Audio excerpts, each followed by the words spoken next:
Welcome to the Undisputed Podcast. I'm your host, Joy Taylor. We've got a packed show today. Skip, Shannon, let's get to it.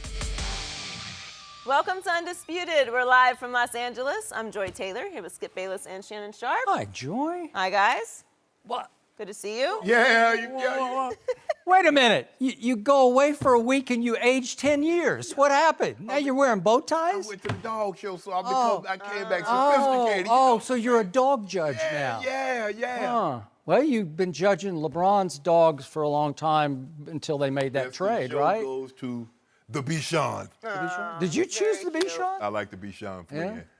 Who's Really? Fluffy? Yeah, I like that. I like it. You didn't pick Best in Show. No, I'm just saying, but I had him. You know, Okay. me and Flynn, we cool like that. Okay. How you been, Skip? I'm looking so forward to this topic. I can't And tell I you. want my case of due, too. Yeah. For what? Team LeBron beat Team There was Steph. no do bet on that. We There was bet. not. We bet. Now you're dreaming. No, Yeah. But you saw what happened. Well, You saw what happened last Yeah, night. let's Good week talk about off. what happened. Our friend Lil Wayne will be here live Yeah. in studio later in the show. But first, let's start with last night's NBA All-Star game. Team LeBron beat Team Steph 148-145 in the first year of the new format. LeBron finished with 29 points, 10 rebounds, and 8 assists and was named MVP for the third time. Steph Curry struggled big time and was actually eating popcorn on the bench in the third quarter. And there was some defense last night as LeBron and Kevin Durant stopped Curry from getting off a shot in the final possession. Let's take a listen to both team captains after the game. I think the format was great. I think the fans did a great job of reacting to it in a very positive way. And, for me to be the captain of the team, Steph being the captain of his team and us doing that, that draft, it was something that hadn't been done before. And the great thing about our commissioner, he's absolutely okay with trying something new, to change the format. And it definitely worked out for everybody. It worked out not only for the players, not only for the league, but for our fans, for everybody. It was a great weekend, and we capped it off the right way. I think we tried to set the tone early, of playing a little bit of defense, creating that competitive environment that was a great kind of change in tone just for the fans in the stadium and watching on TV. I think we accomplished that all the way down to the finish. So very competitive game. I think we did it the right way, showcase our talents and our skills and put on the show. So that was fun. Shannon, what was your takeaway?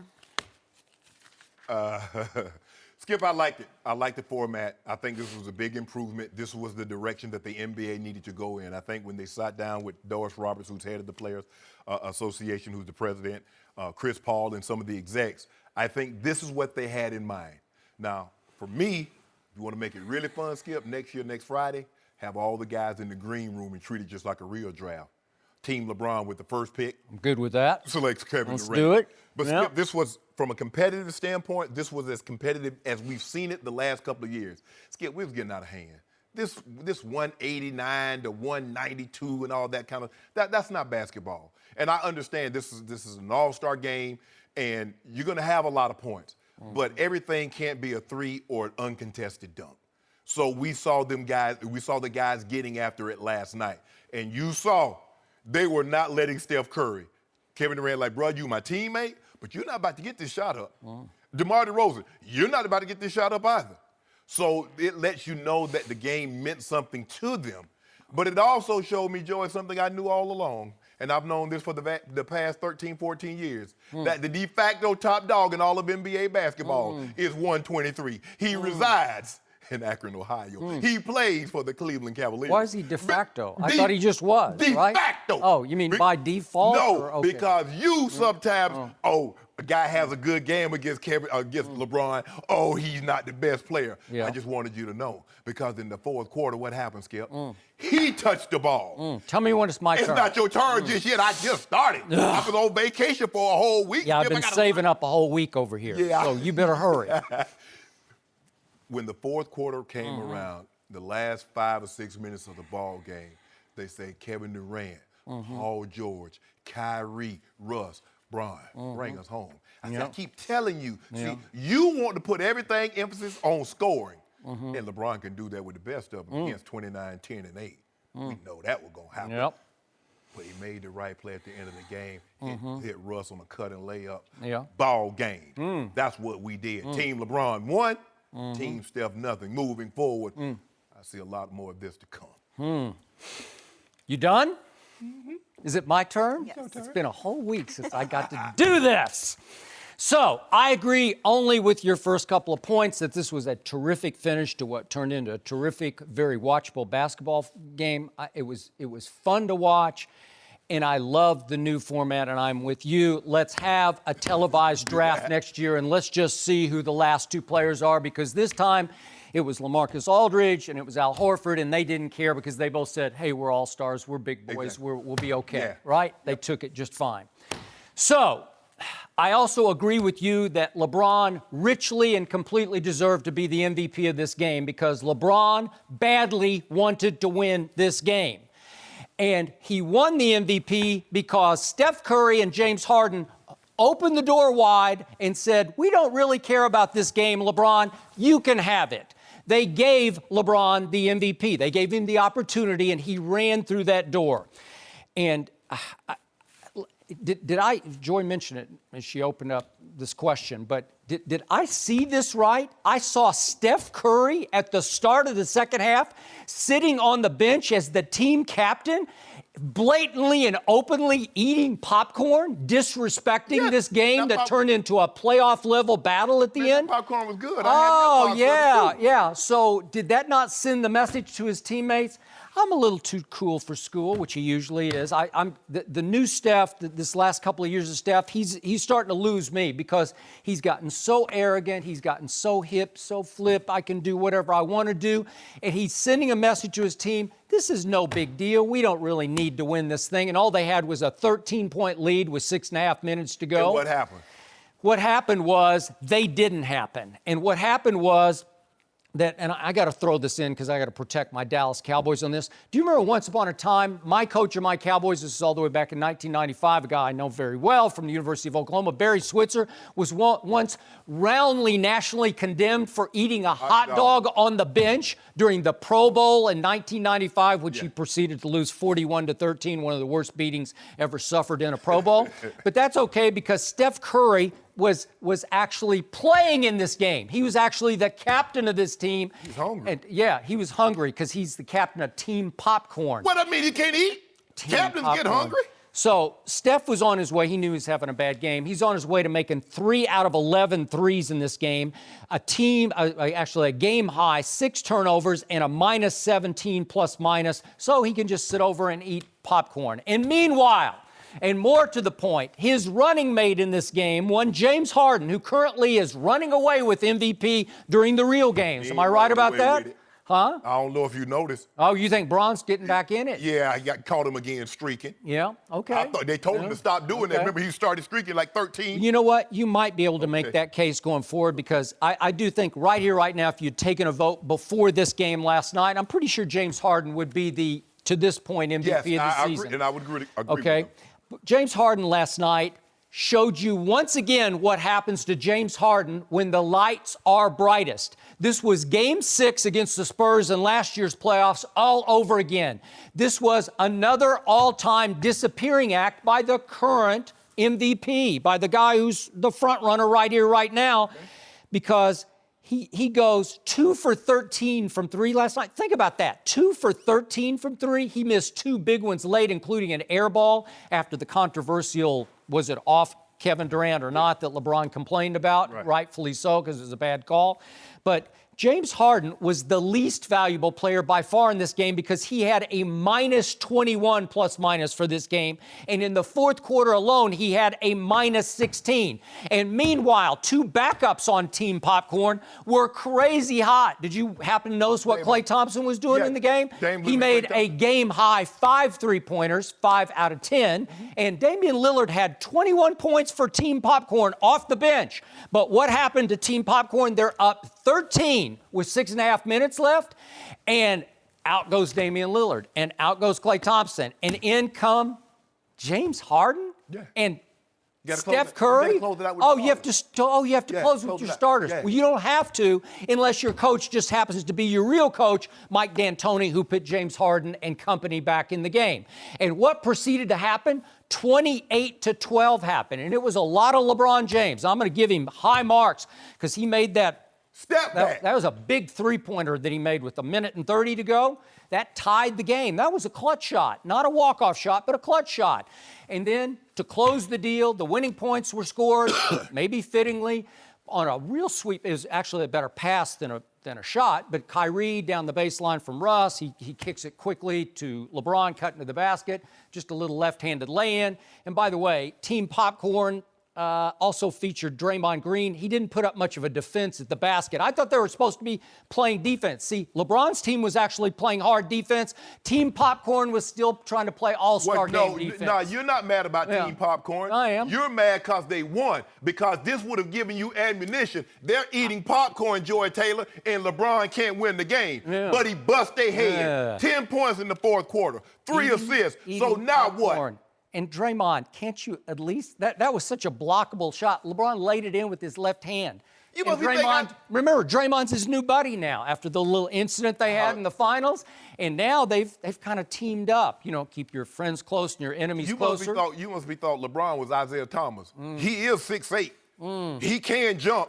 You make it seem like he's just going to block his shot like Has LeBron. Draymond been the defensive player of the year before? Yeah. Okay, so again, one team's playing hard playoff caliber defense.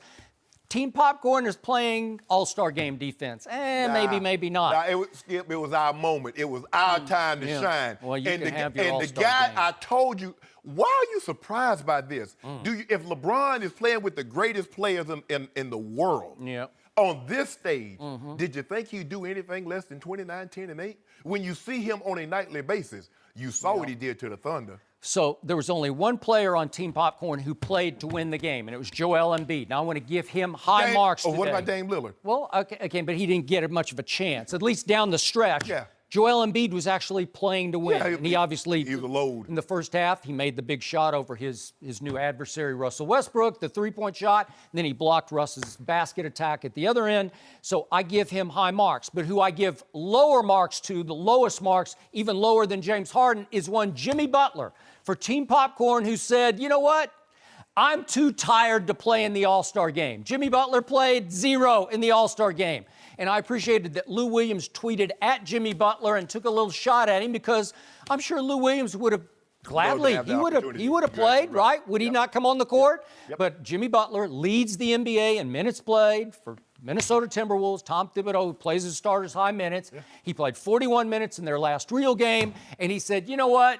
I need to take this one off, Coach. Just let me watch this game. You're an all-star. Yeah, there got to be. Play. There needs to be some kind of criteria set where you got to play at least 5 minutes, because it's not fair that you go to that, because someone else could have gone. Lou Williams could have easily gone and got that spot. You got to play at least 5. I'm not saying, Skip, you got to play 30 minutes. LeBron James played a game high 31 minutes. We're not surprised by that. But you just can't go to an all-star game and just shut it down. So, to your point, LeBron played actually a game-high 31 minutes and 17 seconds, and he played hard from start to finish. That's all he knows. He was explosive from start to finish. He looked like a young LeBron. And could we see that dunk on that feed from Russell Westbrook with 6 minutes left in the first half? This was a dunk contest dunk. If we could see this. Little easy break here. Up, LeBron. Oh, that was, woo! So, you know what that reminded me of, Mr. Sharpe? What? Shannon Sharpe. That reminded me that LeBron James still hasn't done one dunk contest. Not one. He hasn't had the guts to participate in one dunk contest. No, it's over now. It can't be. He would have won. He would have beaten Donovan Mitchell on Saturday night. You know it, and I know it. The judges would have given him 10s for whatever he did. Did you know this? LeBron James was the oldest NBA All-Star at 33. Yeah.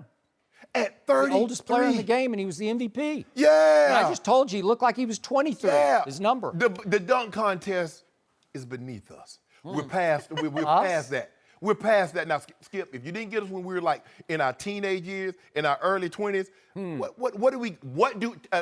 So why didn't we get you? Because that's 20s? not what we're trying to do. We're trying to grow this global brand. And what we've done is that we found that dunk contest, because there have been a lot of guys that won dunk contests. How'd that work out for Nate Robinson? How'd it work out from Jumpman? That dude was, hold on. How'd it work out for Jumpman? He's still jumping. And he's not even playing. He's 55. Happy birthday, Michael, wherever you are. Before he entered the dunk contest, he had those shoes. So those shoes, that dunk contest ain't do nothing. I'd say it did something. Bet ain't do nothing. When he launched the free throw line. He's dropping 40 on people on a nightly basis. Did something with his tongue hanging out and that gold chain around his neck. Got to be the shoes. Guess what? We ain't do no dunk contest, and we got 3 MVPs, and we dishing out these dimes last night. So all the greats did multiple dunk contests, and LeBron James, the best player on the planet, and that's why the still hasn't done a dunk contest? And that's why the dunk contest is falling off, because as you mentioned, that is the greats correct. did it. The Michael Jordans, the Dominiques, the Dr. J's, these got the Clyde Drexlers. They were all-time great players. They were also all-time great dunkers. Skip, here's the thing. What dunk did you see that you haven't seen already? Donovan Mitchell won with a dunk that Vince Carter did that wasn't impressive as the one that Vince Carter did. They have to go to throwbacks because that's all that's left, unless they go to Dwight Howard taking cupcakes off the basket, right? Larry Nash Jr. I like the Larry Nash doing his dad stuff, the retro stuff. But there's only so high a guy can jump. There's only so many things that you can do once you're in the air.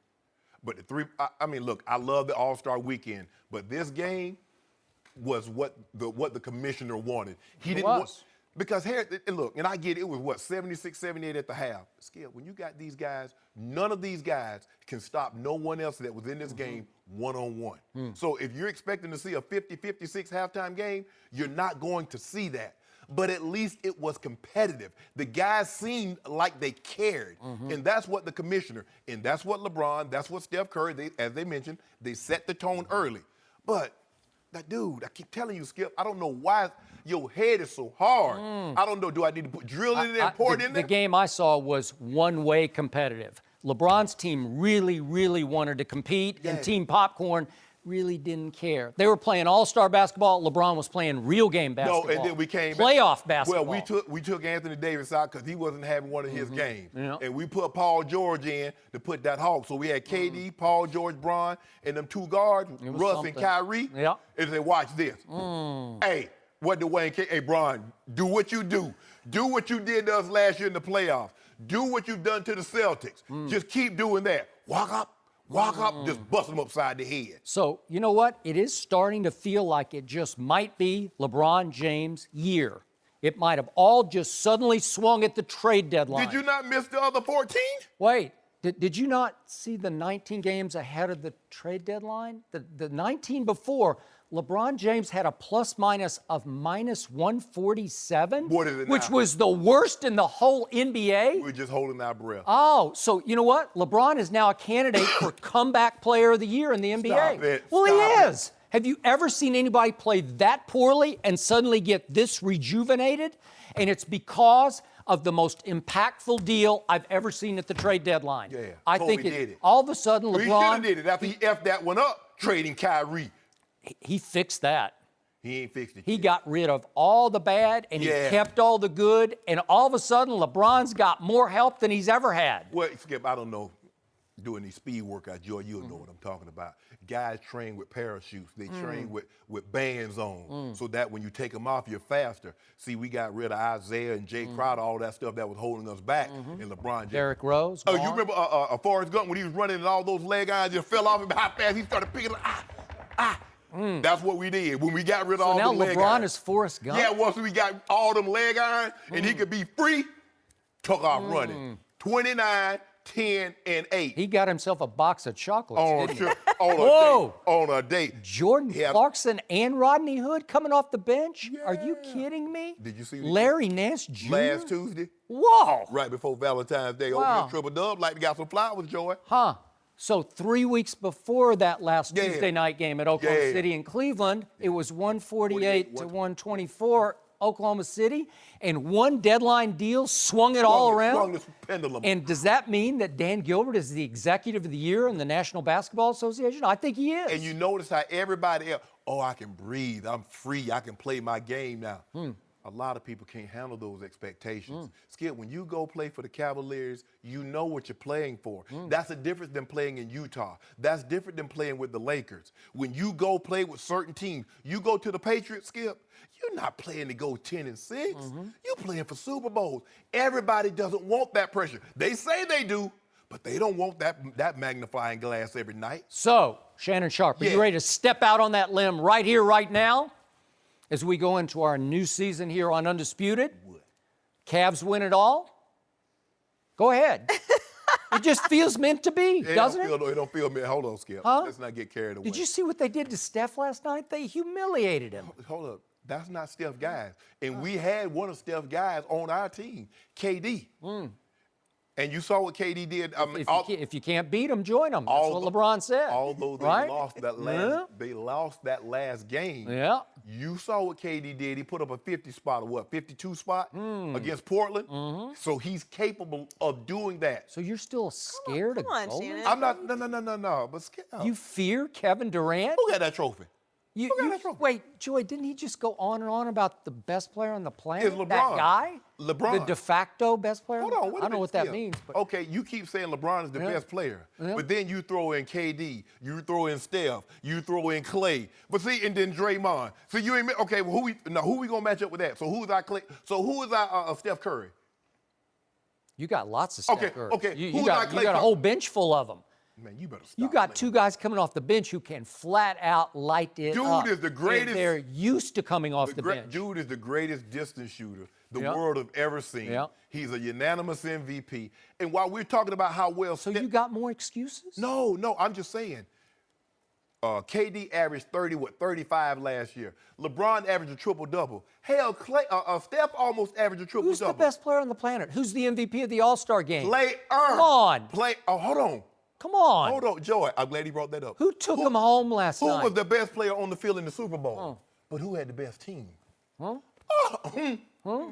Oh, yeah. Why are you being all scary? Yeah, Pick that your best guy. player. See, the best player can't beat the best team. Wait, how many players play in basketball at once? 5. 5. How many play in football? Think about this. 11. The Golden State Warriors had 4 starters of their team in an all-star game. Let that sink in. So you're still scared? I ain't nobody scared of nothing. afraid of I it? keep telling you that man right there, Skip. Yeah. Skip. Well, which is it? Is he that guy or not Yeah, he that that guy? guy. Oh, he that guy and some more. No mercy. Tim Tebow is back on the baseball diamond, arriving at Mets spring training yesterday. Tebow batted .226 last season in Class A ball for the Mets. Despite those numbers, General Manager Sandy Alderson still thinks Tebow can make it to the majors. Let's take a listen. He's going to be a great addition over the next 6 weeks. And, somebody asked me whether I think he'll be a major league player at some point. I think he will play in the major leagues. That's my guess. That's my hope. And to some extent now, after a year and a half, a modest expectation. So I'm happy he's here. I think he's great for the team. I think he's great for baseball. He was phenomenal for minor league baseball last year. And the notion that he should have been excluded from the game because he's not coming through the traditional sources, I think is crazy. This is entertainment too. And he quietly entertains us. Phenomenal, Shannon. There you had it. He capped it off. This is entertainment, and he's entertaining. That's what this Well, is. he's not entertaining if he swings and Whoa, misses. right? whoa, Skip, not your turn. I didn't ask you nothing. I didn't say Well, you Skip. didn't even let Joy ask the I question. didn't want to do So it. since it was just free Hey, for no, all, no I just free- jumped in No, too. I don't want you to jump. Joy, What's did you ask going the on question? here, Thank Shannon? you. No, I did not think You so. know what's going on. This is a joke, Skip Bayless. This is about selling jerseys. This is about selling tickets because they're the Mets. Can you imagine the Yankees, the Cubs, the Red Sox, the Cardinals, or the Dodgers, teams with storied histories? We're not talking about the miracle Mets of '69. We're not talking about '86 because those are their 2 moments. That's what we're talking about. And now, Joy, you mentioned it. Joy said despite, and I know it hurt Joy to read that in that copy. Despite hitting 226. Despite having a 309 on base percentage, despite making 10 errors, he's still getting an opportunity. This is almost like getting D's and F's and getting promoted. While the guys in AAA that's making B's and C's, here we are stagnant. I don't have a problem. I understand this is an unorthodox method. But if he was worthy, I got no problems with him being promoted. Dirk Nowitzki did not go to college. Dirk Nowitzki, unconventional. Dirk showed you he deserved to be there. In no metrics, by his own base percentage, his slugging percentage, his strikeout to walks, nothing says that Tim Tebow should ever play in the minor leagues. But because he's Tim Tebow, oh, Tim Tebow, we just love Tim Tebow. He's so devout. I get all that. If he wanted to be a cardinal, he wanted to be a Catholic priest, Tim Tebow's the guy. But as far as play, if he wanted to be that, but not this. Confused. No, I ain't confused. No, I didn't confuse. No, I didn't. Get it straight. Get it right. I'm evangelical. Well, if he wanted to be the high, mix the two. But the analogy is, if he was going to do something as far as religion, how about that? Okay. And not sports, because by all metrics, he was a bust in the NFL, and he's getting afforded opportunities that he should not, because his play has not warranted him moving up. Period. Interesting. He was a bust in the NFL. Bust!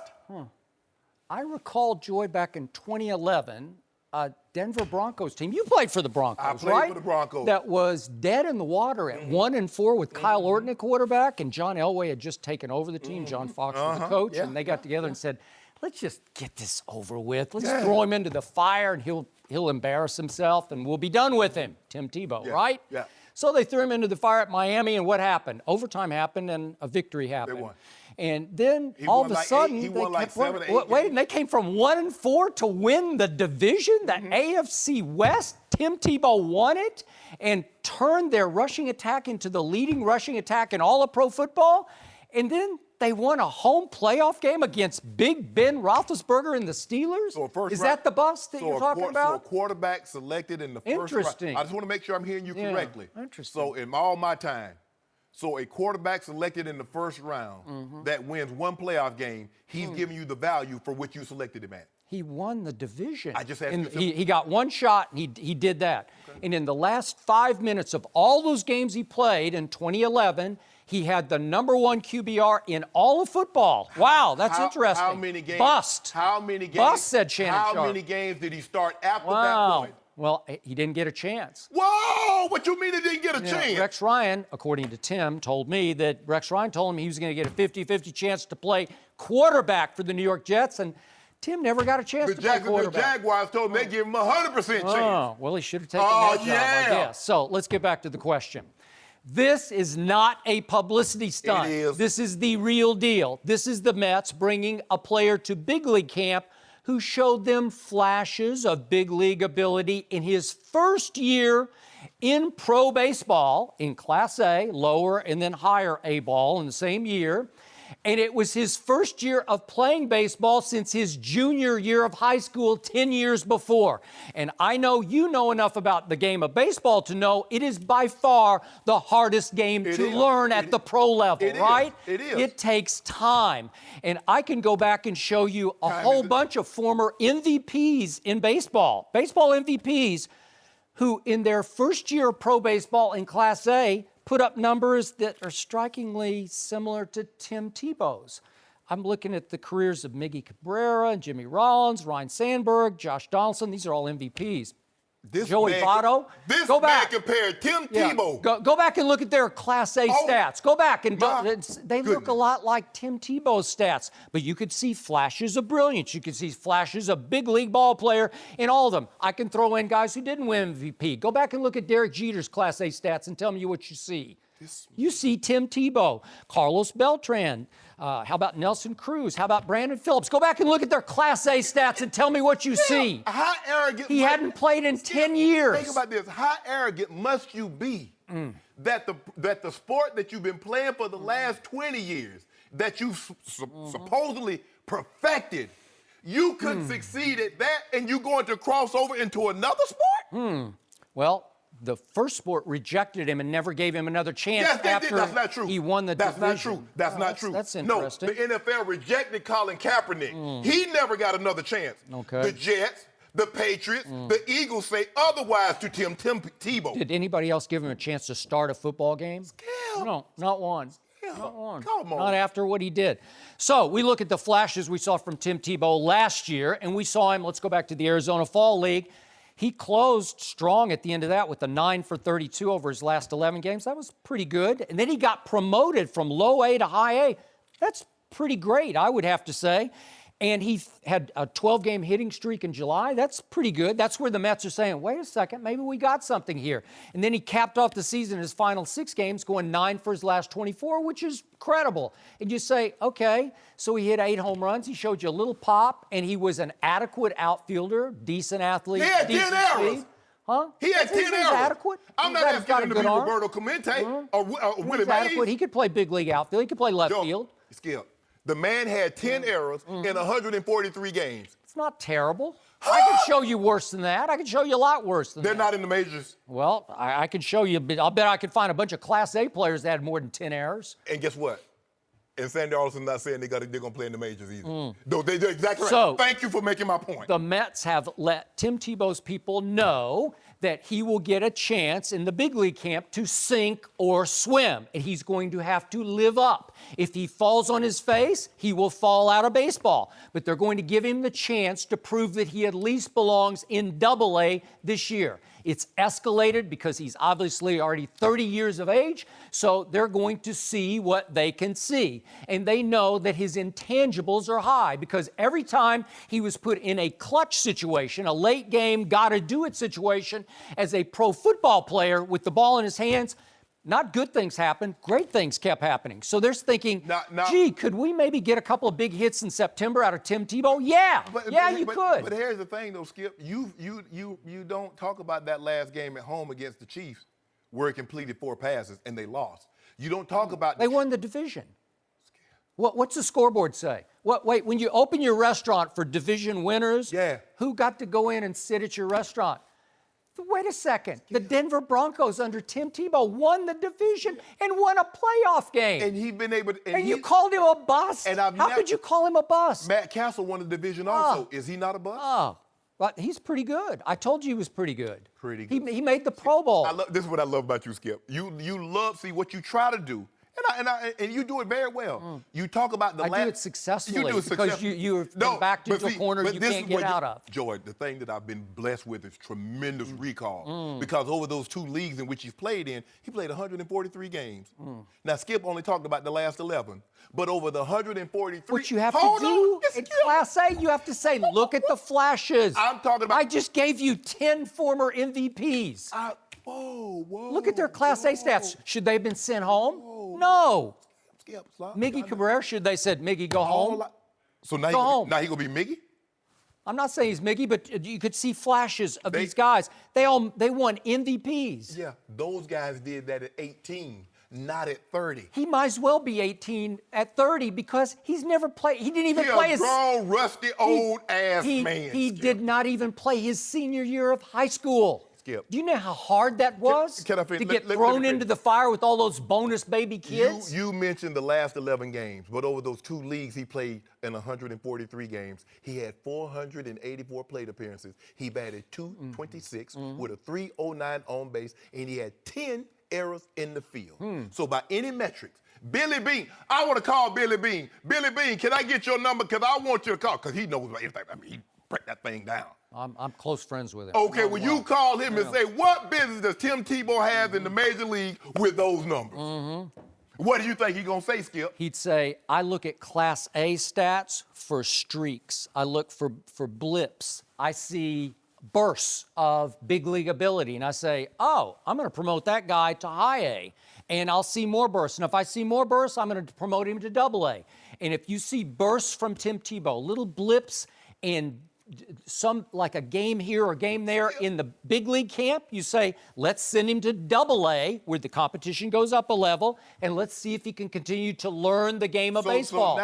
Hasn't played for 10 years. So now you can have, man, I sure wish I could have a game, Joy, where I catch like 5 passes, and then the next I drop like 6 or 7 for the next 3 or 4 games, then catch 5 more passes. I wonder how long I'll be in the NFL. Not very long. There's no minor leagues, though. There's no, you didn't college. go to the minor leagues. Called college is minor league for football. All right. Skip, look, I don't want people to think I don't like Tim Tebow, because I got no problem with Tim Tebow. This isn't about him personally. I'm just saying, thank you.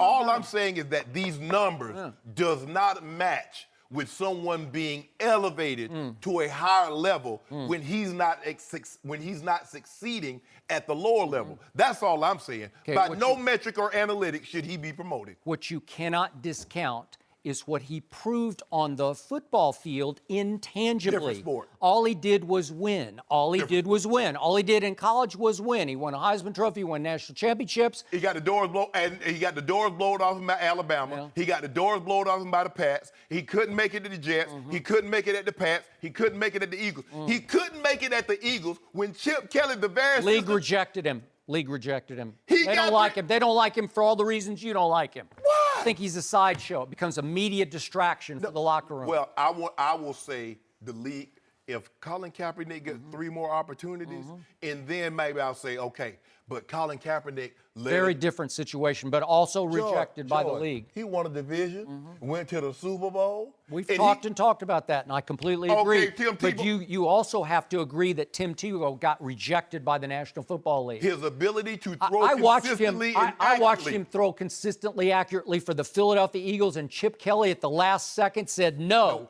And signed some guy I'd never even heard of. And I told you what would Skip. I just looked. Media circus. They don't like it. Out. Skip, if you saw him. Sandy Alderson doesn't care. He's only been around baseball for like 50 years. If I were to take you to a practice and you did not know who that was, Joey, and he was throwing the ball, you was like, they let somebody, this must be fan appreciation day, and they let some fan throw the ball. Yep.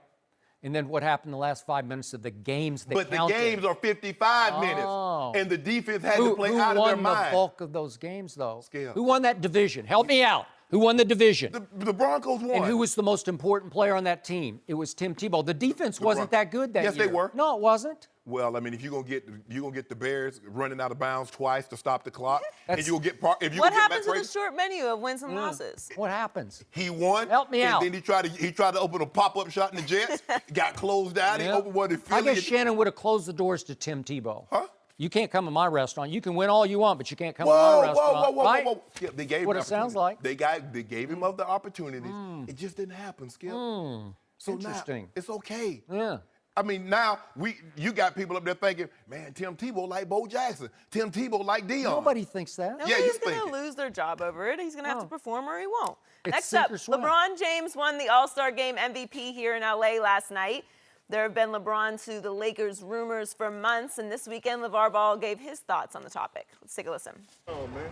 LeVar, what do you think about these rumors about LeBron maybe coming to the Lakers next season? Who said it was a rumor? Didn't I tell you he was coming in? You Trust want me it? when I tell you. Do you want him? Do you think you'll make Lonzo a better player? Lonzo will make him a better player. How's that?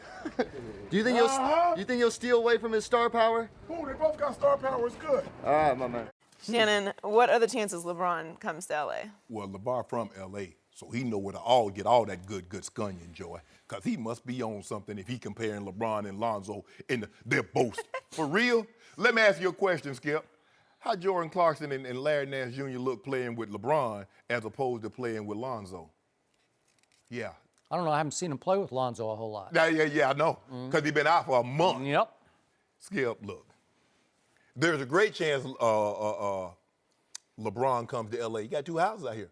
One of them $20 million right there in Brentwood. Got another big old house. You gonna stay in the guest house? I think about moving next door to it. Okay. That's what I'm thinking about. But that thought gone now. So that price tag on the house. I think there's a 1% chance that he goes to the Lakers if LeVar Ball is around. I think if Lonzo Ball is moved on, I think it's 20% chance. I think now the prohibitive favorite to keep LeBron's services is the Cleveland Cavaliers. But LeBron, I know everybody say LeBron he's passive aggressive and he's always sending these signals, but what he does not like is all this outside. I mean, all this other stuff, but when somebody's family member is doing all this chirping, that's what would annoy him because he's about the business of winning games.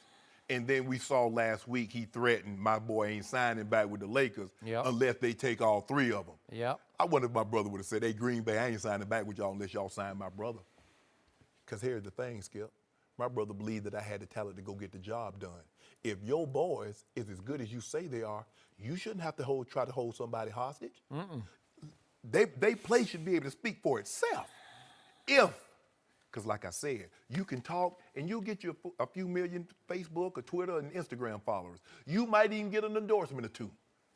But when it comes to talent and greatness, either you have it or you don't. You either can or you can't. And you see what he's doing here. He know Lonzo got it. Melo looks like he has it, but it's the baby boy that he's trying to package. Take Jello.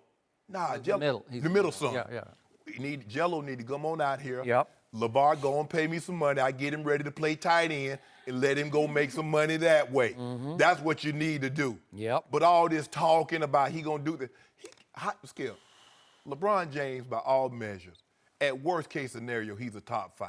You and I, we go up, we go back and forth, but he's a top 5 player. Sure he is. How does a rookie or a second-year player make this guy better? I mean, now the LaVar is speaking and it's getting more. At first he was like, here, and that wasn't good enough. He got to take it up to like a 15 on the asinine scale. Yep. Because this is utterly ridiculous. But I know LeBron's like, okay, yeah, you keep on talking. I will be in the Laker uniform, but you won't. So we haven't heard from LaVar here for what, like 4 days? So we needed a little splash. And yet, I was a little stunned. I watched that video on TMZ last night, and I was surprised how definitive LaVar was about it. I told you, and maybe he's trying to speak it into existence as he often does, but he seemed so adamant, like it's a done deal. LeBron's coming to Los Angeles. I don't think it's a done deal, and I'm with you. Maybe LaVar was over in Lithuania and missed the story that they made some trades at the deadline and things flipped completely around. As impactful a trade as we've ever seen at the trade deadline. Correct. All of a sudden, it looks like LeBron's got a real shot to go win another championship. Right. And it feels like, again, if Dan Gilbert wants to spend the luxury tax money, because he's going to have to shatter the record of luxury tax money. $300 million this year, yes. looks like. And next year, if he wants to keep everybody, let's say he wants to keep LeBron or LeBron wants to stay. And re-sign Rodney Hood. Woo! It's way up there. Yeah. But it's doable if he will foot the bill. Right. And as Dan Gilbert always says, you know, the right hand helps the left hand, so it helps Quicken Loans. The name Quicken Loans is on the arena, obviously. The bigger Which the he owns Cavs Quicken get. Loan. Yeah. What's that? Which he owns. Yeah, that's what I'm saying. Yeah, so it sort of benefits both sides to keep LeBron there. It would be great for him. Yes. So he would spend that money if the door opened for LeBron to come back through it and stay in Cleveland. Absolutely. So that feels right to me right now. And I believe sincerely that LeBron wants to stay in Cleveland, but he wants the best opportunity that's going to give him a chance to win. I got it. And if Dan Gilbert's going to spend the money, Yep. he said, LeBron, I don't believe they're done because this offseason, I believe they're going to, because you don't, do you really need, and JR's been playing great. This is the JR that they need because he's been on a tear. But do you really need Kyle Korver, Rodney Hood, and JR? Because they really do kind of the same thing. So maybe if you package Tristan Thompson and JR somewhere, and maybe you can get DeAndre with Kevin Love. Maybe. Woo! Maybe you could. But the point is that LeBron, we'll see how this plays out this year, but I saw a team in those first 2 games that looked like it had been playing together for 3 years. It just clicked. And it's hard to click when you bring in that many new faces. And all of a sudden it looked like they're hungry. And they know their roles because they've all been coming off the bench already. Yeah. So it looked right to me, and I think LeBron was kind of stunned by it because he's like, uh-oh, here I got to live up to this. For me, Skip, playing with a great player, I looked up to, and I didn't want to let that guy down. I really, even though John and I were teammates, John Elway, I didn't look at him as a peer. guys, when you've been in the league, Isaiah Thomas, like, I'm on your level, bro.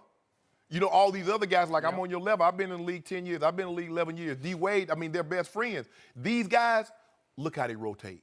I mean, multiple times. Rodney Hood close out, they pass the ball, and you got the big guy in the middle, Larry Nance Jr. He can play pick and roll, play great defense. Jordan Clarkson is instant offense off the bench. You look at the way that Jeff Green is still giving folks valuable minutes. You look at the way they play now. Not only did they get younger, they got more athletic. They did. And they're hungry. Hungry. Like it. Believe in it. They don't know what they don't know, Skip. And yet there have been reports 2 weeks ago from Magic Johnson that he is leaning away from wanting to sign LeBron to one of his 2 big slots, the 2 that he has open, because he doesn't want to start to build a young team around a guy in his 16th year. And I wouldn't blame Magic for that. I wouldn't blame Magic either. Okay. Either. But build your guy around that guy that dad is going to be constantly chirping. Now, Ramona Shelburne had a story that she reported that Magic called up one of the guys that's next to LeVar and like, bro, you going too far now. Correct. Now, you doing too much. Now, he said once he got drafted, I'm done. I done my job. Oh, Lonzo got it here. That's Magic Johnson. No.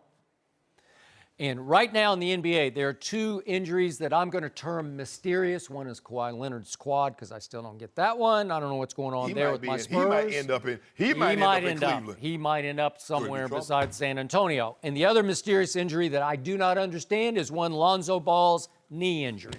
It's been going on, like you said, now for a month plus, and I don't get it. I don't think Luke Walton gets it, and it's starting to feel a little like a protest, like, we don't want to play for that coach. We told you we didn't want to play, and you guys all backed him publicly, so you know what? My son's, he's got a knee injury now. Besides being out of sight, out of mind, Yeah. they're not talking about him. They're talking about Donovan Mitchell. They're talking about Ben Simmons. By the way, Donovan Mitchell is the real deal. They're talking about Dennis Smith Jr. They are. That's what happens, Skip. I got it. I mean, So- I guess LaVar's trying to keep his name in the headlines. and He stuff might because be. Donovan Mitchell won the dunk contest. Ben Simmons, like he could have easily been voted onto the All-Star team as one of the commissioner's replacement. Hey. I will say this for LeVar, though. I'm still shocked that LeBron James decided to reunite with a man in Cleveland who runs that franchise, who burned the bridge to the ground and accused LeBron James of quitting that Skip, final playoff series. Skip, the thing, and I'm a Cancer, and you know we've been known to hold grudges. And it took me a while, Skip, to be able to get, when people wronged me, I never forgot it. But it took me, as I got older, Skip, they holding my feelings hostage. I can't move on. Maybe so. So LeBron, what I'm saying is, would LeBron forgive and forget with LeVar and say, okay, I can live with it? I don't know. We ain't nothing to forgive. Ain't nothing to forget. So you have advised LeBron James, no LeVar, right? Well, let's just say if he were to ask me or someone were to call me from his camp, this is the way I would handle it. Okay. I'm just saying. You would stay in Cleveland? It's feeling. Yeah, I mean, it feels like that. It all depends, Joe. I mean, we're a long ways away. Right now, me and Bron don't know what we're going to do. We're weighing all our options. Shannon and Bron. Everything's in play. Who knows? No mercy. LeBron James responded this weekend to comments made by Fox News host Laura Ingraham. She criticized LeBron and Kevin Durant for their recent political comments, saying they should, quote, shut up and dribble. Last night, LeBron wore shoes with more than an athlete written on them, and Saturday, he addressed the issue. Let's take a listen. I would not just shut up and dribble. So, thank you. Whatever her name is, I don't even know her name. I get to sit up here and talk about what's really important and how I can help change kids. It lets me know that, you know, everything I've been saying is correct for her to have that type of reaction. But we will definitely not shut up and dribble. I would definitely not do that. I mean too much to society. I mean too much to the youth. I mean too much to the to so many kids that feel like they don't have a way out, and they need someone to help lead them out of the situation they're in. Shannon, what's your reaction? Disappointment. I'm really disappointed in her. Because LeBron James is the American story, Skip. A guy that came from nothing, made something, and is giving back. That's what America is about. That's what it should be about. And because his views does not align with hers, She tells them to shut up and dribble a basketball. Well, does she realize that the guy that KD and LeBron was criticizing and the guy she's supporting isn't a politician? He was a reality star. And she never, ever said, shut up and do reality television. Think about that. We've had so many people from Clint Eastwood. Nobody say, shut up, Clint, and act. Ted Nugent, Chris Rock, Kid Rock. Nobody. Hell, Fabio talking about climate change. I guess since romance novels are not selling anymore, he has some free time on his hand. Nobody said that, Skip. That's my problem. We got to get away from this, Skip. For me, I grew up in rural South Georgia, and I've gone to speech therapists for a number of years, and I have a very heavy Southern colloquial dialect. And a lot of times, still to this day, people, the way I talk and communicate, think I'm unintelligent. You better be very, very careful, because the way someone talks is not always indicative or reflective of their intelligence. LeBron is highly intelligent, very intelligent. And for her to be dismissive, to say, shut up and dribble a basketball. Really? As a citizen. So I guess bankers should only talk finance. If this is not your profession, you should not be able to have an opinion on it. That makes absolutely no sense, Skip. And she said it was barely intelligible. Wow. You know what, J.J. Watt? Shut up and stick to football. But he raised $41 million for those victims affected. Not one person said, J.J. Watt, stick to football. But because LeBron's views does not align with hers, he's unintelligent and he should just dribble a basketball. Well, I'm glad LeBron is not going to. If she knew anything about LeBron, she knows he's bigger than basketball. That is true. From Trayvon Martin moving forward, he's always had, for the most part, an opinion on social issues. And I get it, Skip, what this is about. He stumped for Hillary. He was on stage when she came to Akron. He was on stage. Everybody knows who he wanted to win. It didn't happen. But you can't push someone aside and be dismissive of their opinion because they don't align with yours. Yep. Because the guy that you're supporting ain't a politician. I agree with every word you just uttered, and yet I was glad that Laura Ingraham said what she said, because it gave LeBron another opening and another platform to say, I will not shut up and dribble. And by the way, LeBron thanked her. He said, what's her name? He didn't know her name. But I thank you for saying this so that I could say what we just heard him say, as he so eloquently stated, as he always does. And yet, for the record, at least Laura Ingraham was very consistent in her position, because I think it's just Ingram. It just goes to Ingram. Just Ingram, I'm sorry. Yeah. I said Ingraham. Laura Ingraham, back to 2003, wrote a book in which she blasted entertainers such as the Dixie Chicks and Barbra Streisand for blasting then-President George W. Bush. So her book was Shut Up and Sing, and so she was basically just paraphrasing. She said, as someone once said, and she was talking about herself. So she paraphrased, she's the someone, shut up and dribble. So she just paraphrased herself when it came to LeBron, and her position has been entertainers should just shut up and entertain. No. Okay. No, her position is entertainers and celebrities should just shut up if you don't view with my view. If because they were criticizing President Bush. That's the problem that she had. But to your point, and the first thing I thought of was our current president gained much of his fame as an entertainer on a TV show, right? Wasn't he just an entertainer? That's how it struck me. Reality TV. His phrase, you're fired. He's not a politician. Okay. And Skip, what did everybody say? That's what we love about him. He's not a politician, so he can't be corrupt and you're going to drain the swamp. And especially in this day and age, I am fine with any entertainer speaking his or her opinion on any social political issue, mainly because now that we have the internet, everybody has a voice. And it's up to you. It is your right to pick and choose to listen to whomever you want to listen to. And in this case, I always choose to listen to LeBron James because I like the way he thinks.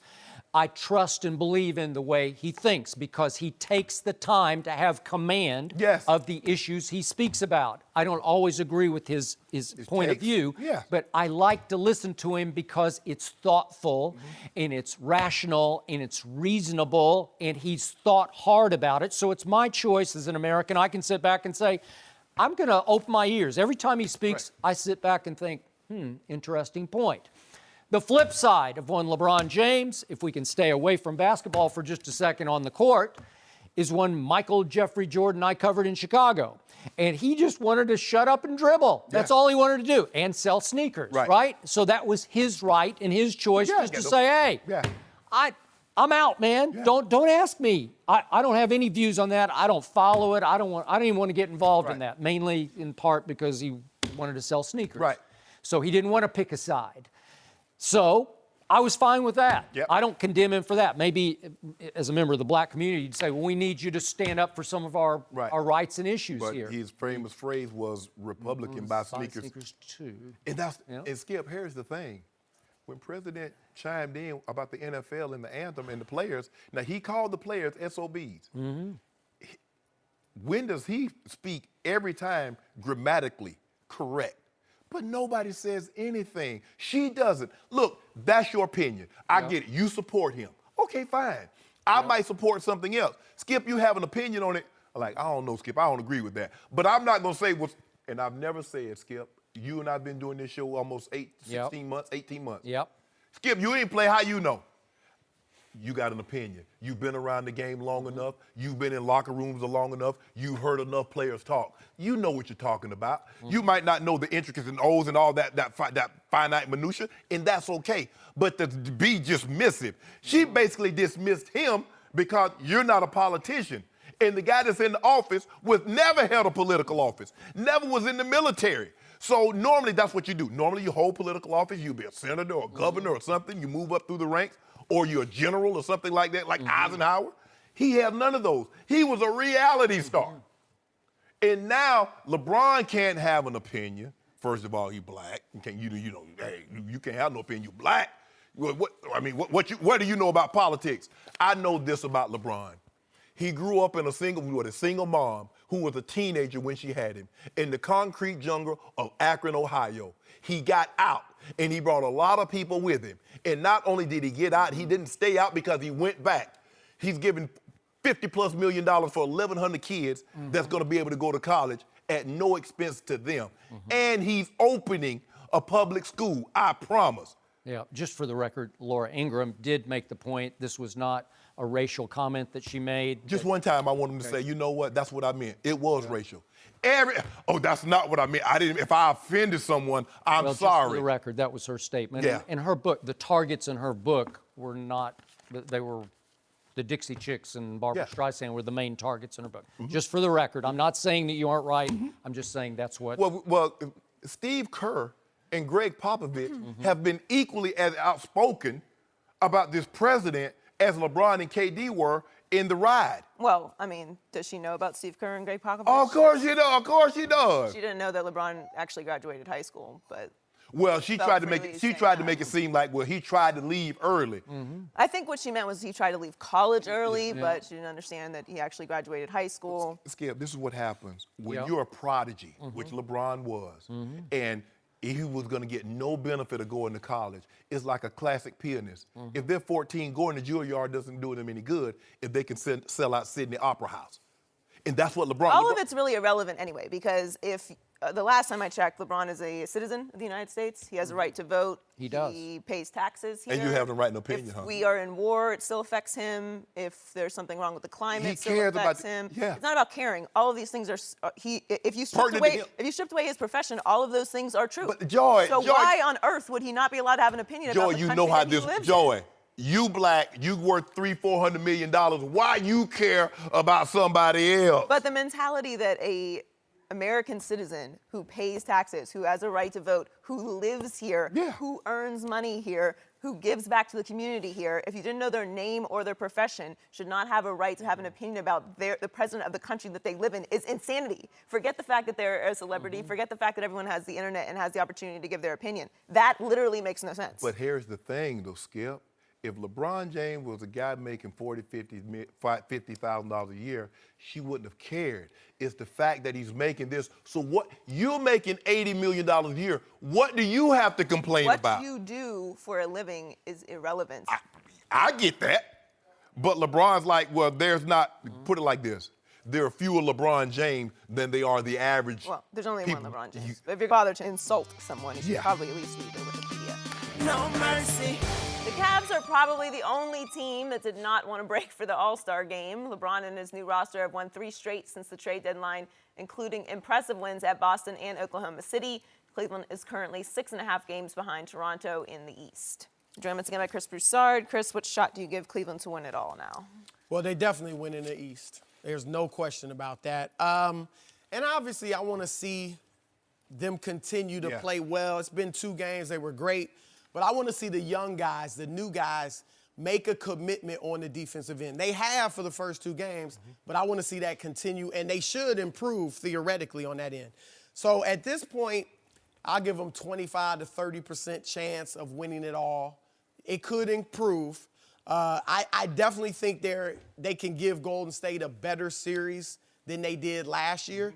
I think they could give them a really competitive 6-game series. One thing I like last night, LeBron James, we talked about his excitement. In his post-game interview with TNT, with Barkley and Shaq and those guys, like, you could see how excited he was to play with these new guys. Yeah. And for him to come out and say, just get me in the playoffs, 1 through 8, 1 seed, 8 seed, it doesn't matter. I like my chances. I like that confidence. He doesn't always come out and make statements like that. No. And the fact that he did, I liked when they asked him who you'd like to meet. He said 1 through 8, whoever it is. He didn't go, man, you know, that Golden State team, you just want to get there and take your chances. He didn't give them too many props. You know, like That's what Shannon did earlier. He's still afraid of Golden State. But go We ahead. ain't afraid of nothing. LeBron ain't afraid Oh, of now no you're goat. not afraid. LeBron ain't afraid An of no hour goat. later, you're empowered. See, I like that he wasn't as LeBron's been somewhat deferential to them in the past. I agree. And he wasn't yesterday, so I like that. And beyond what Cleveland can do to improve, look, Golden State, they're still the favorite. There's no question in my mind. But they appear more vulnerable than we thought. Yes. Yep. Right? It's difficult. You know, only 4 teams ever have played in 4 straight finals. And it's tough to do, not only physically, but just mentally. And you see Durant and Draymond have more ejections than ever. They do. That could be being exasperated. Just, you know, Steve Curry said they're tired of my voice. He's letting them coach games. I agree. You know, there's no sense of urgency. He's letting them coach games in which they're being blown out. They're blowing the team out. He ain't let them coach Portland. 1 game. He ain't let them coach in Portland. Well, I don't know how you feel. I like that what he did. You know, there are very few coaches who know what it's like to get to 4 straight finals. Man, and so he's doing what he has to do to keep these guys motivated and all that. But beyond that, the 2 years they won championships, they didn't have the toughest road in the playoffs. The first year, remember, Memphis had injuries. The Clippers had injuries. Everybody, every point guard went down right in a row. Yeah. Right? Then they won in 17.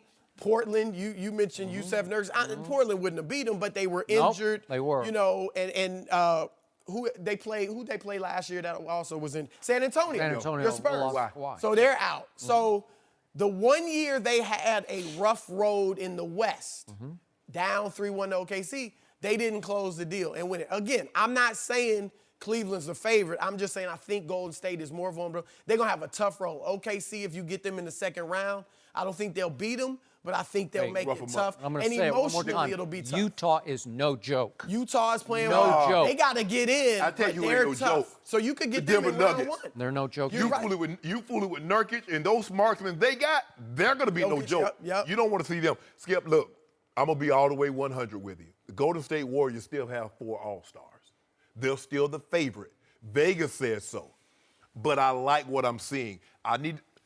Plus, Kevin Love's going to come back. Now, he's going to come back, I don't know, maybe 2 weeks, 3 weeks before the end of the regular season. Hopefully, he can get his legs, he can get his rhythm back, because if we get that, I like where we're sitting. We're sitting pretty. But Jordan Clarkson, man, I love Clarkson. I'm so hood. Skip, you see where letting the threes go? See, he wears shorts around his waist, below his waist. You put a hand in his face, don't even matter. Let them threes go from Enid. Shot one from Idabel, Oklahoma, Joy. You don't know Idabel is. That's way out there. I know exactly what it is. I've been there before. Hood. His stroke, how good does his shot Look good. I mean, beyond it going in, it looks. And he played D. So can you imagine? Let's say, Skip, I want you to picture this. Close your eyes and just go with me for just a second. LeBron, K-Love, Hood, Corver, Clarkson, or JR. Oh, just for a second there, Skip. Or Hill. I mean, they. And we got George Hill. All he want to do is just, hey, let me shoot my 2 or 3 threes a game. He gonna make 2 or 3 of those. Hey, and I'm play defense on your point guard. I'm put that D on him. Big body guy, knows what it's like. Hey, and embrace the moments. You know, we had some guys, you know, they couldn't be themselves in Cleveland. Yeah, because you weren't yourself in Cleveland. And now look at them in Utah. Oh, I'm having fun again. Really? You having fun? Oh, you like losing, huh? Okay, have fun with that. I am blown away by the impact of this trade. I cannot remember, I know it's only a 2-game sample that we have so far, but I cannot remember a more impactful, turn it completely around deadline trade than this one just did for this basketball team, because it was sensational addition by subtraction. All the bad stuff, Isaiah, Derrick Rose, even Jay Crowder and Shump, they Wade didn't fit. I mean, Wade didn't fit. It didn't fit. But all the ones that I'd say you don't need him, you don't need him, you need to get rid of him and get rid of him, they all left in one fell swoop, and you added 4 players who are perfect cogs for what you do. Don't need the ball. That don't need the ball, but you got 2 guys who are as instant in offense this side of Lou Williams as you can find in the NBA, coming off the bench, and they love coming off the bench. It's all they've ever done. They come in firing. They are fearless, but they're good team guys because they'll play. Both of them will play defense. Yes. And then you got 2 guys who play the right way in George Hill and Larry Nance Jr. They're overachievers in their own ways, but they're talented overachievers. And all of a sudden, I'm watching at Boston and at Oklahoma City, I'm watching a turnaround where I said, this fits and clicks like that. Everybody found their roles immediately. Usually you need a month, you need 6 weeks. You might even need until next year to figure all this out. And it looked like they figured it out from jump.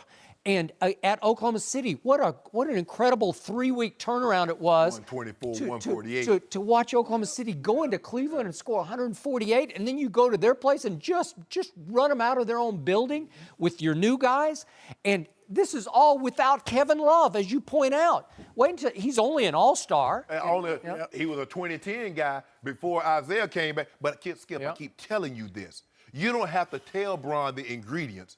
Just get him there. He said, get me to the playoffs. Just get him there, and he going to make it. And I tell you what, all that y'all talking about, Gordon Hayward might come back. He might. The Celtics. It doesn't matter, right? Nothing matters. If Gordon Hayward came back at his best, they're not better than Toronto, the baby dinosaurs. Y'all get nothing either. You know what? You think they would be? Nope, not now. Not now. And I'm going to give this team with LeBron, he feels like he's the comeback player of the year to me because he was so bad for those 19 games ahead of the deadline. He wasn't bad. It was what he played with. Okay, but just remember. He wasn't himself. He had the worst plus-minus in all of basketball over 19 games. That's pathetic. And it was shocking to me because he's clearly way better than that. Well, let me ask you a question, Chris. If you got 5-day-old fish riding in the car with you, it's going to smell, right? Is it you or is it the fish? Look. But the stench is on But you, as the leader of the team, I get he was down. He's looking at what I got. This isn't working. But you have to try to set a better He was effectively quitting on Dan Gilbert and Kobe Altman. And he may have been sending a message to get, look, at the end of the day, it worked. If that was his plan, that's passive-aggressive. It is. And obviously, you didn't get a superstar back, but you got 4 really good players who just changed the whole chemistry and That's gonna facing play- your that's team. gonna play Superstar hard. would have been a lot harder to work Yeah. in. Yeah. I give them a 50-50 shot against the Really? Golden State that is struggling right now, having a hard time dinosaurs, just y'all don't because wanna they're see us. kind of worn out of each other and their coach. Yeah. Celtics. You ready? There's Them two- nobody in the East. Oh, we already know Toronto would rather hug a porcupine than see LeBron in the playoffs. We already know how that's going to end. So make the pick, Shannon. Go ahead and say it. Pick them. Might be going Guts. I got to skip. Guts. I got to see Kevin Love. Kevin Love. see was- Kevin Love. Kevin Love That'll was be wounded. interesting. Did you see all the guys taking shots at him here? D-Wade was picking on him and Isaiah. All I want to see is Lil Wayne. That's all I care about. Chris, thanks for joining us. Lil Wayne is here live. He'll join us with the newest member Yeah. of the Young Money team, Texas linebacker Malik Jefferson. No mercy. Our next guest was the Big 12 Co-Defensive Player of the Year for the Texas Longhorns. Last month, he signed with Lil Wayne's Young Money agency leading up to the NFL draft. We're joined now by Texas linebacker Malik Jefferson and Lil Wayne. Welcome, Malik. Welcome. back. Thank y'all for having me. He's about as big as you are already, right? Wayne, what's the goal of Young Money's sports agency? The goal, first of all, is to help the player out off the field, off the court, on the field, on the court, as a person, as a player, first of all. And mainly is to make sure everything's straight, financially, successfully, mentally, physically. And if we have the opportunity to take advantage as start off here when they're young like this before they even get there, then we can be more specific with our goals and helping training and things like that. And if your 40 wasn't this last week, we need to know that it's going to be, so we can make ourselves more specific and make ourselves feel a little better, like we're doing a little more. Yeah. So, is your goal to compete with Rock Nation in representing professional athletes? Oh, no competition. That's more of a goal we strive for, to be like, Yeah. something we strive for to get to where they're at with it. No competition. Not competition, Not but at still a goal to equal them, to... That'd be a pretty good equal. that would be. Yeah. Yeah. So let me say about that young man, because I've said it on the show before. I go by the eye test when I watch games on TV, and I grew up a University of Oklahoma fan, so I've watched you way too much. And I've said that number 46 for Texas just jumps off my TV screen, so I'm just going to go on my gut feeling you have a future at the next level. So we appreciate you being here. Thank you for having And a quick thought on University of Oklahoma, because they have a player who's probably going to go very high in the draft, maybe even to Shannon's Broncos. And his name is Baker Mayfield. So quick thought on, you played him 3 times. Can he play at the next level? How high can he play at the next level? He can. I think he play at a really high level. You look at how competitive he is on the field. I know, people talk about his off-the-field issues, but you talk about a guy with passion who wants to be out there on the field, with his guys and who always has their backs. It's fun to go against people like that because it's hard to break that barrier of, his team and his love. And so, I just like his passion for the game and, how competitive he is. And it's fun going against guys like that. You got a little attitude and swagger to yourself. What's up, Wayne? What you got for you, boy? You got something for me? What you man. got for you, boy? Wayne, you got something for you, boy? Got a little something for Oh, okay. You know what it is, Skip. Now, everybody who comes has to bring you those? Yeah, they come very That's like that's a requirement now? Now they gonna come up here and sit with all. They need to do right by me.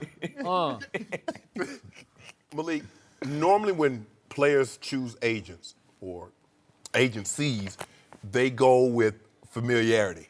They go with the guys that's been doing it for 10, 15, 20 years. They go with the big names. Why did you decide to go with Young Money? I know it's different. I had a lot of people tell me, don't go this route, don't do that. You got to take a risk in life. Right. And you never know what your reward may be. And like when I was going through the whole process, it was different, trying to communicate with my family, trying to make sure we're on the same page on things. But my heart felt a little different at times, and I felt like I was more comfortable going to agency. And at the end of the day, it was going to be my decision, and I knew that. That's it. The most important thing, family might feel one way and someone else might say this, but this is your livelihood. This is you. What's going to make me feel most comfortable while I'm playing? And, I appreciate, what my family did, because as soon as I told my decision, they were all on board for it, and we all, sat down at the table and were happy and smiled. Was Rock Nation interested in representing you? Yes, I actually went through the interview process with them as well. Very strong group. They have a good organization, and I like what they bring to the table. And why did you choose this group? I just felt more comfortable. I felt like giving somebody a chance too, because you never know. you never know what somebody may bring to the table, and you never know what you can do for them. And so, I appreciate these guys. They work really hard to try to get me and did a good job, educating me and making me feel comfortable in the process. Did he have a lot to do with this? Of course. Well, he's the man. He's He corporate. is the He man. runs everything. So. Yeah. Wait, well, I just want to know, why would you decide, because this is a little unorthodox. Yeah, Jay-Z did it with the Rock Nation, but this is a little unorthodox. Why did you decide to get into the agency business? Plain and simple. Also, it was a bunch of people that I look up to, considering that I do so, just because I love sports so much. Right. And they always telling me, man, I don't think if you wasn't rapping, I think you'd be involved in sports. Obviously, nowhere physically. But they was just telling me, man, you love it so much, you should help out. Right. And it was like, if you want to help out, you help them out individually to where you build a relationship with one person, with one player, with the player, and then you help that person out, because then you find yourself helping them out in ways that you didn't think you can. And instead of trying to do something different and bring on a big old building block and not trying to, you got to break it down and help them out. So that's what I thought it was about. So what will a team get if it drafts Malik Jefferson? I'm not too high on talking about myself, but I just. Fire away. Number one linebacker, man, coming up. Number one linebacker coming out. I mean, 104, 110 tackles, 4 sacks, 10 tackles for loss. Yeah, come on. Just last year. Yes, sir. Just last year. Yeah, he was the co-Big 12 Defensive Player of the Yes, Year. he was. You a Willie or Sam? See, I can play both. You play both? Wherever they need me. Wherever they need me. Outside. That's what I like to do. When I say Willie or Sam, Willie is weak linebacker, Sam is strong side linebacker. For the people at home, I know you knew what it was, but I'm saying, but you want to play inside also? You play the mic? It's wherever the team needs me. Every time I looked up, he was playing Willie and Sam. They mixed me up a little bit. I appreciate what the coaches did, try to get different looks throughout the year, and it was interesting. Would you prefer 4-3 or 3-4? Oh, it depends. 3-4, you gotta have some big guys in front of you. Yeah, you better. So where's Texas heading now? New regime, new coach? No, they're gonna be good. I have all the faith in them that they'll go out and win as many games as they can this year. I told them 12. I did an interview back in Austin. I told them yesterday win 12. I mean, we've been there, done that. They're established. Those guys are mentally trained. They're physically prepared.